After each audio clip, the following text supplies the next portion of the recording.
Answer सर्वांगीण मार्गदर्शन भाग 34 वैद्य दिलीप गाडगे पुणे। तो मैं बात कर रहा था कि अगर बहुत ही कठिन अवस्था इस प्रकार की हो या अंतिम अवस्था हो तो भी हमें निराश नहीं होना है और जो भी कदम उठाने हैं वो सही मार्ग पे कदम बढ़ाने हैं। तो इसमें एक अहम रोल ये है कि हम सकारात्मक विचार करें। अगर मान भी ले कि मृत्यु निश्चित है, अटल है, तो भी मुझे किन कारणों से स्ट्रेस हो रहा है, मुझे किन कारणों से तनाव बढ़ रहा है, क्या मेरे कुछ कार्य अधूरे रह गए हैं क्या, जिन्हें मैं पूरा करना चाहता था, मेरे पश्चात मेरे परिवार का क्या होगा, ये चिंता सताती रही है क्या, और मुझे ही जीने की बहुत चाहत है और मैं जी नहीं पाऊंगा, इसका मुझे दुख है। तो इन सभी बातों को भली भांति सोचने की कोशिश करें। तो ऐसा सोचने से ऐसा होता है कि हम जो निगेटिविटी में चले जाते हैं, नकारात्मक विचार करने लगते हैं, उसमें से कुछ हद तक तो बाहर आ सकते हैं। कुछ हद तक इसमें काउंसलिंग का या फिर पूरे बदन के मालिश का, शिरोधारा का रोल हो सकता है कि इससे थोड़ा परिवर्तन मानसिकता में आ जाता है। लेकिन वास्तविक में हमारी विचारधाराओं को बदलना यही सबसे अहम चीज है। तो अगर मेरे कुछ कार्य अधूरे रह गए हैं जो मैं करना चाहता था इस जन्म में, तो उन कार्यों को मैं कैसे पूरा कर सकूं? अगर मैं नहीं तो दूसरा कौन व्यक्ति इसमें हिस्सा ले सकता है, इस कार्य को आगे बढ़ा सकता है, उसके बारे में सोचना है।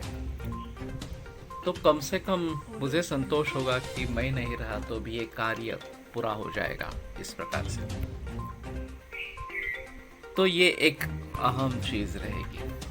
हमारे परिवार का क्या होगा ये एक अलग मुद्दा है। तो हमारी आमदनी कितनी है, मैंने कितना सेविंग किया है, उनमें से कहाँ तक गुजारा हो सकता है, मेरे लड़के लड़कियां कितने बरस की है, वो कमाने कब लगेगी या कमा रही है अभी, पत्नी अगर पढ़ी लिखी नहीं हो तो वो और क्या कर सकती है, अगर पढ़ी लिखी हो तो वो जॉब कर सकती है क्या। इन सभी बातों के बारे में ध्यान देना है। कौन से रिश्तेदार या कौन से मित्र इसके लिए मुझे मदद कर सकेंगे, कौन से विरोध में होंगे, इन सब बातों के बारे में सोचना ये एक अहम मुद्दा रहेगा। अगर हम इस तरीके से सोचेंगे तो कुछ मार्ग सामने आएंगे। अगर हम कुछ सोचेंगे ही नहीं, सिर्फ विचार करते रहेंगे और निराशा में डूब जाएंगे, तो परिस्थिति और विकट होती जाएगी और गंभीर होती जाएगी। तो इसलिए इन सभी चीज़ों के बारे में भली भांति सोचना है और मेरे लिए अनुकूल क्या है, प्रतिकूल क्या है, ये सब पूछ कर, विचार कर, जो अनुकूल चीज़ें हैं उनका फ़ायदा हम कैसे उठा सकेंगे उसके बारे में सोचना है।